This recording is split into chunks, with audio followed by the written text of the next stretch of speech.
Friends, welcome to GK dose. आज है 3 दिसंबर 2022 और 3 दिसंबर 2022 से करंट अफेयर के जितने भी इम्पोर्टेंट क्वेश्चन बन सकते हैं सारे इस वीडियो में डिस्कस करेंगे। और इस पूरे वीडियो को ध्यान से देखिएगा क्योंकि लास्ट में मैं आपसे एक प्रश्न पूछूंगी जिसका आंसर आपको कमेंट सेक्शन में देना है। फ्रेंड्स, क्वेश्चन का आंसर ज़रूर लिखिएगा क्योंकि जो चीज़ें आप लिख देते हैं वो आपको याद रहती है। तो फ्रेंड्स, आंसर ज़रूर लिखिएगा, ठीक है। और पूरे वीडियो को भी ध्यान से देखिएगा क्योंकि मैं जो भी करंट डिस्कशन करती हूँ उससे रिलेटेड मैं फैक्ट्स भी डिस्कस करती हूँ। तो चलिए फ्रेंड्स, शुरू करते हैं आज का डिस्कशन, ठीक है। पहला प्रश्न है, राष्ट्रीय प्रदूषण नियंत्रण दिवस प्रतिवर्ष कब मनाया जाता है? फ्रेंड्स, इसका आंसर होगा 2 दिसंबर, ठीक है। अब दिसंबर में के और भी इम्पोर्टेंट डेज हम देख लेते हैं। 1 दिसंबर को मनाया गया था विश्व एड्स दिवस और बीएसएफ का स्थापना दिवस, ठीक है। ये दोनों 1 दिसंबर को मनाया गया था, ठीक है। 2 दिसंबर को आज यानी कल 2 दिसंबर को राष्ट्रीय प्रदूषण नियंत्रण दिवस और विश्व कंप्यूटर साक्षरता दिवस भी मनाया गया है, ठीक है फ्रेंड्स। तो इसको आप याद रखिएगा। चलिए चलते हैं अगले प्रश्न की तरफ। अगला प्रश्न है, किस देश ने दिसंबर 2022 के लिए यूएनएससी की अध्यक्षता ग्रहण की है? ठीक है, ये है यूएन, ठीक है, SC, United nation security council इसका फुल फॉर्म होगा। तो इसका आंसर होगा फ्रेंड्स भारत। हमारे भारत ने 1 माह के लिए, दिसंबर मंथ के लिए यूएनएससी की अध्यक्षता ग्रहण की है। अब हम यूएनएससी को देख लेते हैं कि ये क्या है।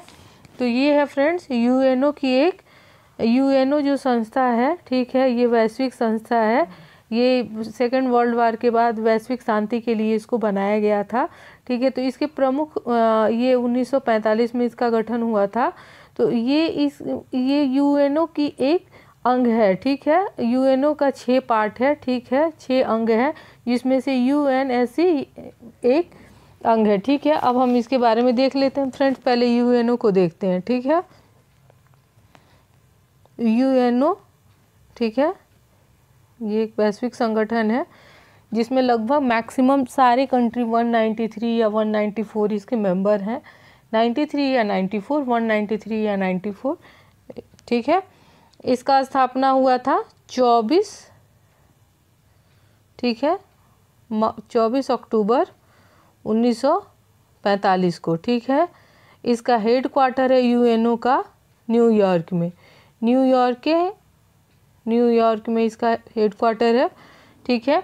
अब इसके 6 यूएनओ के 6 अंग हैं, ठीक है। पहला है महासभा, ठीक है, महासभा, ठीक है, जिसको विश्व की लघु संसद बोला जाता है महासभा को।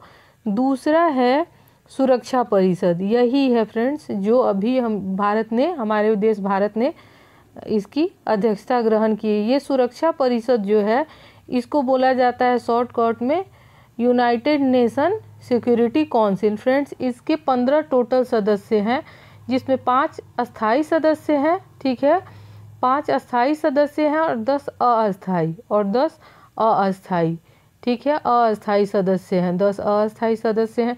ये जो 5 अस्थाई सदस्य इन्हें वीटो पावर मिला है। और ये 5 अस्थाई सदस्य कौन कौन से हैं? तो अमेरिका है, रूस है, ब्रिटेन है, फ्रांस है और चीन है, ठीक है। और ये जो 10 अस्थाई सदस्य हैं ना, इनको 1 साल के लिए इसकी अध्यक्षता मिलती है। भारत पिछले ही बार 2021 दिसंबर से 2022 दिसंबर तक की इसकी अध्यक्षता ग्रहण की थी। फिर इसको 1 मंथ के लिए इसने और एक्स्ट्रा मतलब इसको सदस्यता, इसको अध्यक्षता मिली है, ठीक है।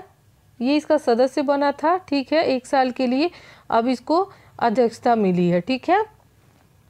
अब ये 2 हमने देख लिया, तो और कौन कौन से पार्ट हैं उसको भी हम जल्दी जल्दी देख लेते हैं। पहला है आपको महासभा, दूसरा है सुरक्षा परिषद, ठीक है, ये है सुरक्षा परिषद, इसको दुनिया का पुलिसमैन भी कहा जाता है। तीसरा है आपको आर्थिक एवं सामाजिक परिषद, चौथा है प्रन्यास परिषद, 5वां अंतर्राष्ट्रीय परिषद और 6ठा है सचिवालय, ठीक है फ्रेंड्स।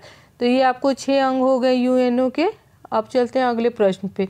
पंजाब नेशनल बैंक के नए कार्यकारी निदेशक के रूप में किसे नियुक्त किया गया है?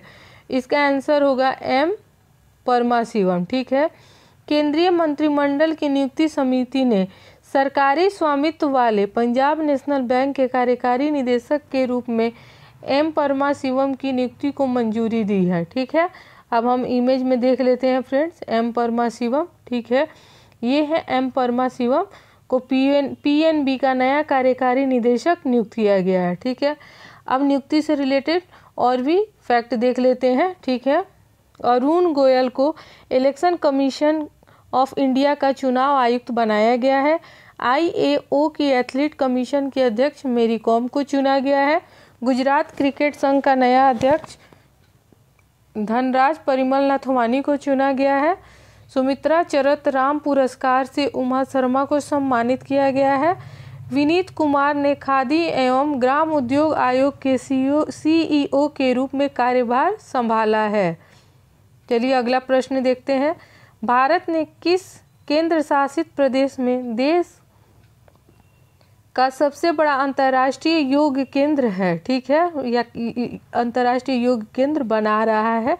तो इसका आंसर होगा फ्रेंड्स जम्मू कश्मीर। अब जम्मू कश्मीर से रिलेटेड फैक्ट देखते हैं। ठीक है, भारतीय सेना ने श्रीनगर में पुष्पांजलि समारोह आयोजित किया।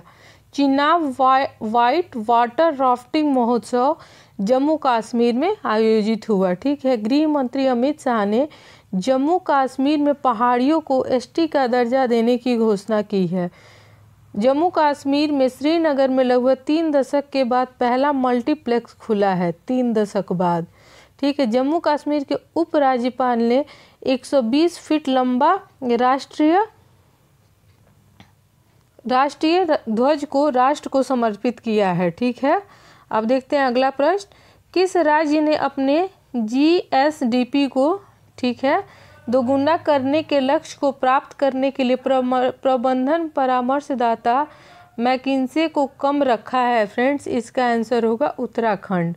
ठीक है, अब उत्तराखंड से रिलेटेड अदर फैक्ट्स भी देख लेते हैं। उत्तराखंड हाई कोर्ट को नैनीताल से हल्द्वानी शिफ्ट कर दिया गया है। ठीक है, जो वहाँ हाई कोर्ट था वो नैनीताल था, अब हल्द्वानी में शिफ्ट कर दिया गया है। उत्तराखंड ने 9 नवंबर को अपना स्थापना दिवस मनाया है। उत्तराखंड के मुख्यमंत्री ने लखपति दीदी मेले का शुभारंभ किया है। उत्तराखंड के औली मिलिट्री स्टेशन में रक्षा मंत्री ने शस्त्र पूजा की। रक्तदान अमृत महोत्सव में उत्तराखंड को दूसरा स्थान मिला है। स्कूल स्वच्छता शिक्षा कार्यक्रम पहल उत्तराखंड ने शुरू की है। ठीक है, ऋषभ पंत को उत्तराखंड का ब्रांड एम्बेसडर बनाया गया है। ठीक है, उत्तराखंड सरकार ने प्रत्येक जिले में एक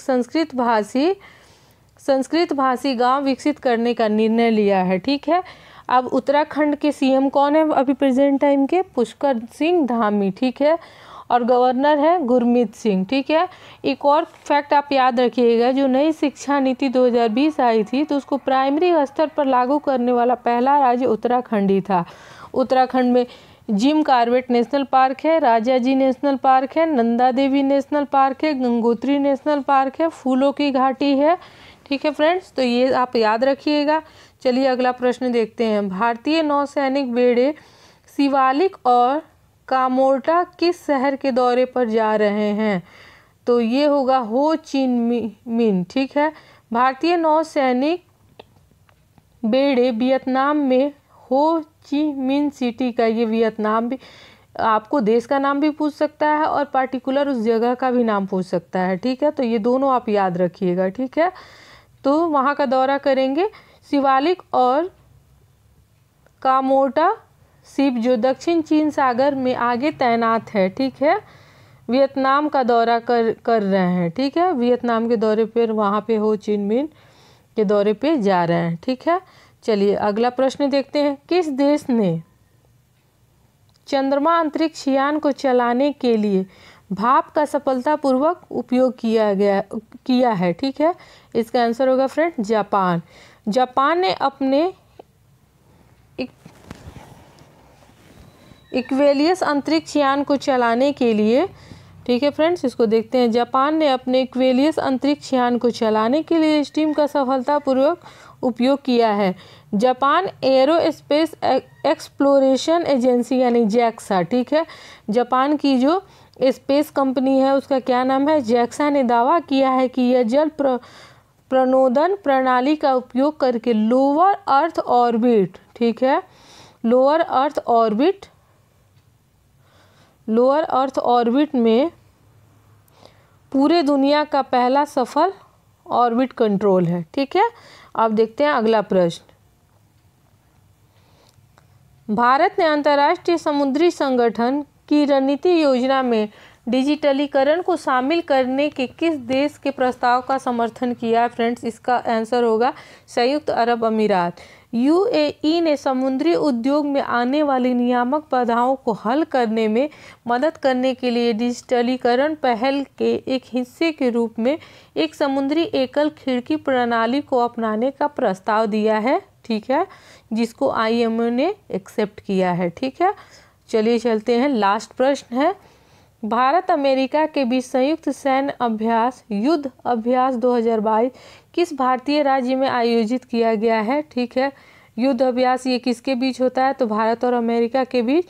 ठीक है, ये उत्तराखंड में आयोजित किया गया है। भारत अमेरिका के बीच संयुक्त सैन्य अभ्यास युद्ध अभ्यास का 18वां संस्करण उत्तराखंड में आयोजित किया जा रहा है। भारत और अमेरिका के बीच हर साल यह सैन्य अभ्यास आयोजित किया जाता है। चलिए, अब है आज का क्वेश्चन फॉर यू। आज का क्वेश्चन है, हॉर्नबिल महोत्सव हाल ही में किस राज्य में शुरू हुआ है? फ्रेंड्स, इसका आंसर आप कमेंट सेक्शन में दीजिएगा। ठीक है, अब लास्ट वीडियो का क्वेश्चन हम देख लेते हैं जो हमने आपसे पूछा था। ग्रेट बैरियर रीफ किस देश में स्थित है? फ्रेंड्स, इसका आंसर होगा ऑस्ट्रेलिया। ऑस्ट्रेलिया मूंगे की सबसे बड़ी ये है चट्टान है, पहाड़ में है, जो समुद्र में भी थोड़ी डूबी हुई है, तो ये ऑस्ट्रेलिया में स्थित है। फ्रेंड्स, आज का डिस्कशन यहीं समाप्त होता है। अगर आपको हमारा ये डिस्कशन आपके स्टडी के से संबंधित आपको फ़ायदेमंद लगता है तो हमारे इस चैनल जीके डोज को आप सब्सक्राइब करें, शेयर करें और लाइक करें फ्रेंड्स। ठीक है, फिर मिलते हैं अगले वीडियो में, तब तक के लिए जय।